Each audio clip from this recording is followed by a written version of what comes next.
Hey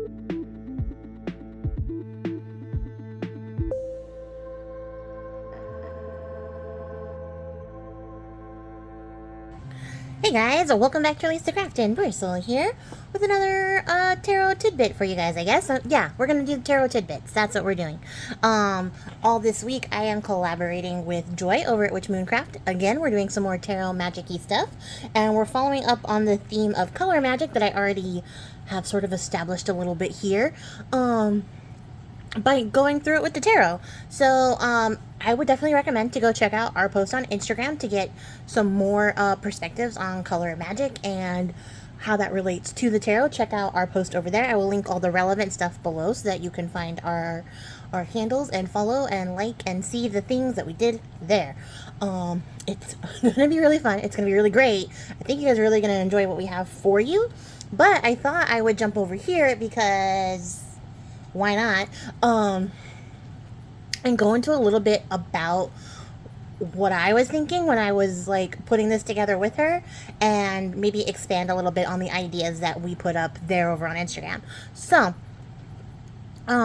for the first day, red, the theme is passion, right? So red is for passion, and the idea that I was thinking about was like picking a card from your tarot deck that would represent passion for you, so that whenever you needed to feel inspired, in the sense of like needing to have more passion in your life, in the energy you have, or like towards your noble pursuits, things like that, you would have a card that represents that. You can pop it up on your altar, keep it in your pocket. I don't care what you do with it as long as you have access to it.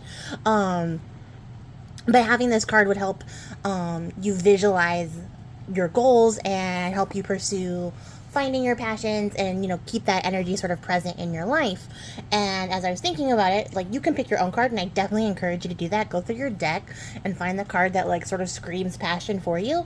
But just as like a jumping off point, like a starter point, I wanted to go through some cards from my deck that I think are cards of passion. If you're not feeling like super inspired, you don't know what direction to go, like, here's some inspiration for you. So I'm gonna pop this out of the way, and we're gonna bring in some tarot cards that I already picked out for you guys. So we're gonna start out with getting much closer. That's too close. That's pretty dang good. So we're gonna start with the Queen of Wands. When I was thinking about cards of passion, of course, obviously, red itself being the color of fire, and wands being the card of fire, we're gonna get a lot of wands actions here. Maybe not as much as you're expecting, but it's here.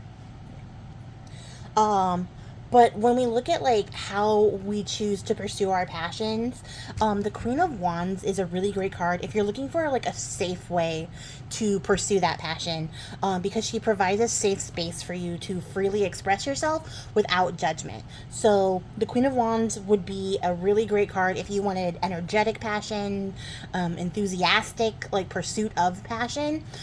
She represents the actual like ignition, the starting energy, like, but in fulfillment. Like, this is the energy that's going to sustain you, but it's safe, it's comfortable, it's nurturing, because the Queen of Wands is like receptive energy. So you're going to get that nurturing vibe out of it, and you're going to be able to comfortably pursue your passions. That's good. This is going to be really hard to talk about. I can already tell. A lot of P's in here, and words are really hard. But that's just my first idea, right? And then we have the Seven of Wands, and this one might be sort of a strange idea for you guys because it's a very conflict card. But when you look at like the color red, you have that like sort of war, defensive, warning sort of like energy with it. And when I think about that and like how it relates to passion, standing up for yourself and your own ideas is kind of like the big theme here, right? Like the Seven of Wands tells us like you need to stand your ground, think for yourself, stand up for yourself, do what's best for yourself. And in the pursuit of your passion might be something like political or socially motivated, where you need to stand your ground and be able to stand up for yourself so that you can live an authentic life. And it sort of speaks to me a little bit of like a rebellious nature, because you are like refusing to move out of the way for others. And in the pursuit of like our passion and becoming a passionate person, you need to be able to have like a good ground to stand on, and like find yourself with like a dedicated path that you can stick to and you won't waver from. So I think in the pursuit of passion, this card works really well for that idea. And then we have the Two of Cups. And this one is a little bit more of the traditional like idea of passion. It also gives you that like emotional connection. So maybe your passion isn't necessarily romantic, but you need to like connect with people. And one way to do that would be to, you know, use the Two of Cups energy to sort of bridge the gap. You might be trying to be more extroverted or break out of your shell a little bit as you pursue the things that interest you and that you're passionate about. And the Two of Cups is a great card for that. It's also got that sort of attraction and romantic, sort of heart-centered idea behind it. Obviously, there's like a very clear connection between these two here on the card. So maybe that's your passion. Maybe you want to sort of invest in sort of a loving relationship or find yourself like new love, and that's the specific passion that you're trying to go for and bring into your life. This would be a great card for that. And it's a very gentle sort of like approach to that idea. Sort of like if you just want to get out into dating and stuff like that. Like this is like the little tender baby steps so that you can establish a connection. This is the card for that. So on the theme of like romantic passion or passion in the romantic sense, of course we couldn't do this like this one without the Lovers. You have to do the Lovers. And the Lovers card isn't just like the romance sexual aspect of like passion. It can also be just pursuing like what your heart says, you know, like following your heart. You get the best of both worlds, you put that together. There's a lot of aspects to the Lovers that I think that people maybe kind of overlook because they think it's only about like physical or sexual like romance, and that's there. It's definitely there. That's definitely a thing to look at, and if you're trying to attract that in your life, this would be the card for that.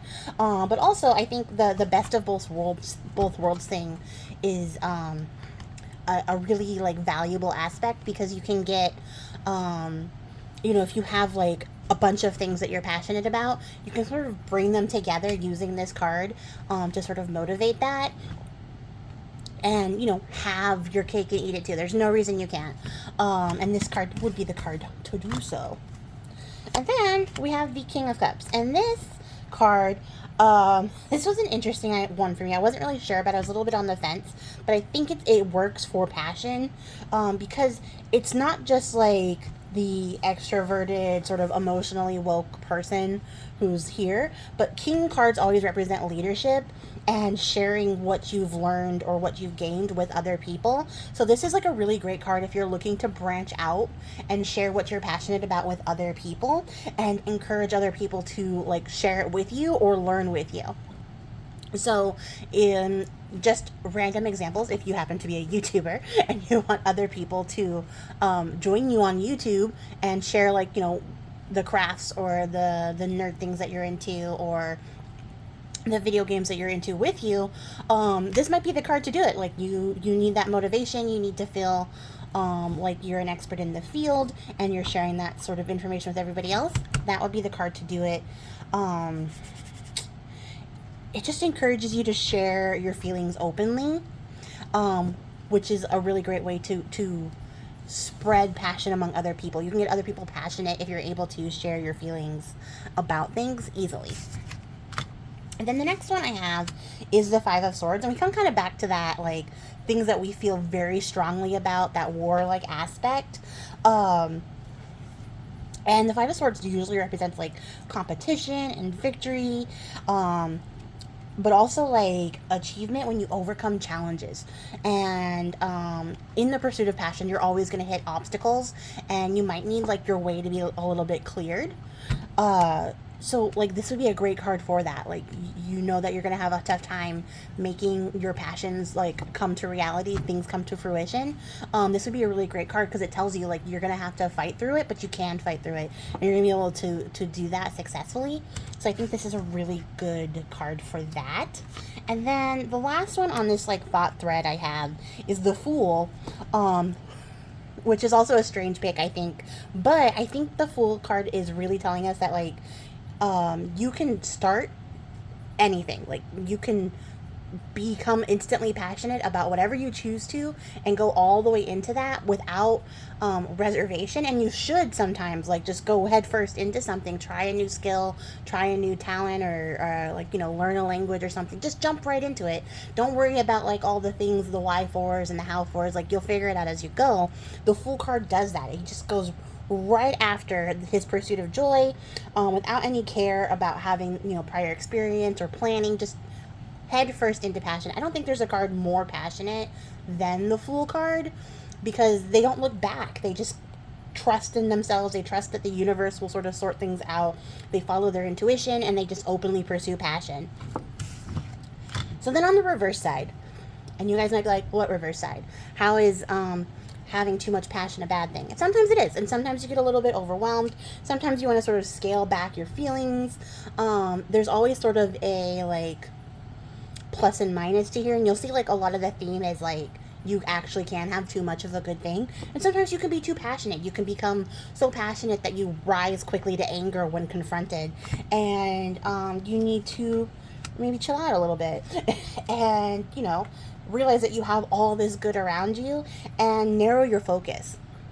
And I know, as like a person who struggles with like ADHD, sometimes that's the problem, is I am so passionate and driven, and my attention is spread across 90 million things that I can't focus on anything, and then I end up just sort of shutting down, and that's not good for me. It's not healthy for me, and it's not good for anybody else, and I don't get to pursue the things that make me happy when that happens. So if I can narrow my focus, and just sort of take stock of the things that I have, things that are good, things that are like positive going on, then I can, you know, recenter and get back to pursuing my passion in a way that's healthy and like understandable.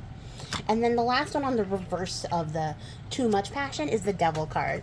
And this card kind of tells us to focus on what's inside versus external temptation, right? Like, there's a lot of things out there calling to you, telling you like, hey, you gotta do this, try that.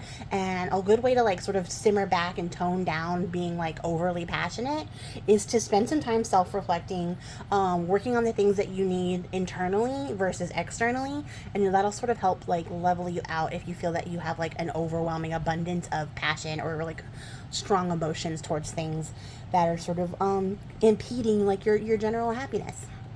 So that's it for me, you guys, on passion, the color red. You guys will catch me tomorrow when I share the cards that I have for the orange color. I don't know a good way to end this segment. Definitely go check it out on Instagram. We're going to be posting all week, and I will catch you guys on the next one. Until then, I appreciate your faces. Happy crafting. Bye.